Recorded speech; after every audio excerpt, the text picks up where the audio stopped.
In previous lecture, we have studied the four types of disubstituted cyclohexane, that is 1,1 disubstituted, 1,2, 1,3 and 1,4 disubstituted, and in detail we have studied the type 1, that is 1,1 disubstituted cyclohexane.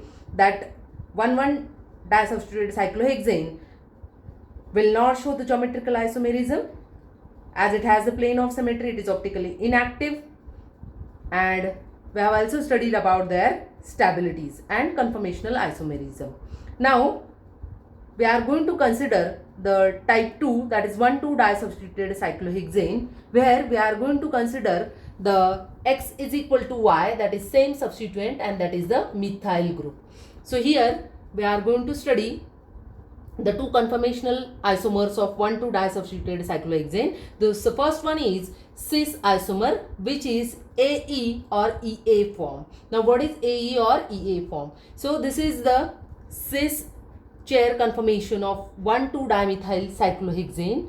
Here the methyl group present at carbon number 1 and carbon number 2, they are going on the same side of the plane. This is the plane if we consider for the 4 carbons, that is 6, 2, 3 and 5. This is the plane, and these both methyl groups, they are going above the plane of this molecule, and as they are going on the same side, it is called as a cis isomer. And for that, the arrangement possible is one substituent should be axial and another should be equatorial. Therefore it is called as AE form or EA form.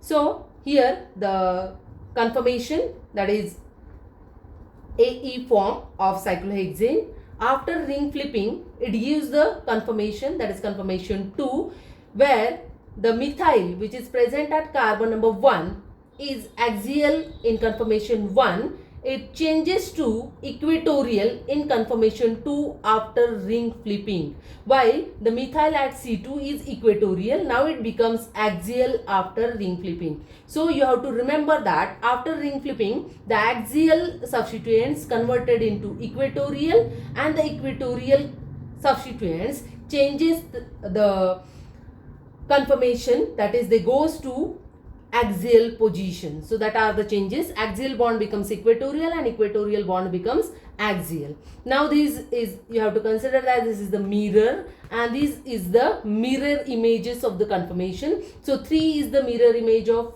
conformation 1 and 4 is the mirror image of conformation 2. So here there is no plane of symmetry, so we can consider that this isomer should be optically active isomer.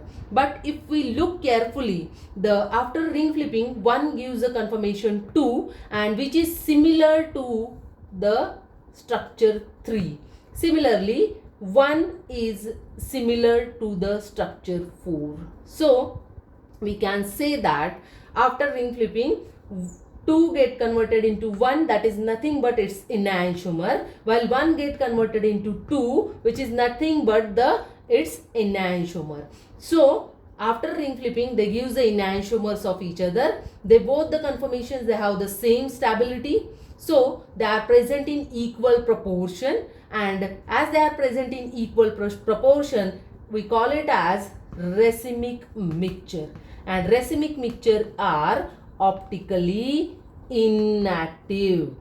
Now the relative stabilities. So here at SY you have studied the 1,3 diaxial interaction and butane-Gauche interaction by considering their Newman's projection formula. So one methyl group which is at axial position, they have 2 1,3 diaxial interactions. One such diaxial interaction, it counts the energy of 0.9 kilocalorie per mole. So for 2 1,3 diaxial interaction, the energy is 1.8 kilocalorie per mole, plus one butane-Gauche interaction is present and which counts the energy again 0.9. So the total energy of this conformation is 2.7 kilocalorie per mole. So if we consider the cis isomer of 1,2 dimethyl cyclohexane, which is present in AE or EA form, it is optically inactive because it is present as racemic mixture. And if we consider the stability, it possesses the energy that is 2.7 kilocalorie per mole. Now the next isomer possible, geometrical isomer, is trans 1,2-dimethyl cyclohexane. Now what happens in trans 1,2-dimethyl cyclohexane? Trans means both the substituents now they are not going to the same side of the plane, but they are going to the opposite side of the plane. So instead of axial, this methyl is equatorial. So one is going above the plane and one methyl going below the plane. Therefore this isomer is called as a trans isomer. So this trans isomer may be both substituents are equatorial, or after ring flipping, this carbon number 1 possessing equatorial, it becomes axial, while this C2 methyl is also becomes axial. So in trans isomer there is EE form or AA form, diequatorial form or diaxial form is present. Now their mirror images. So here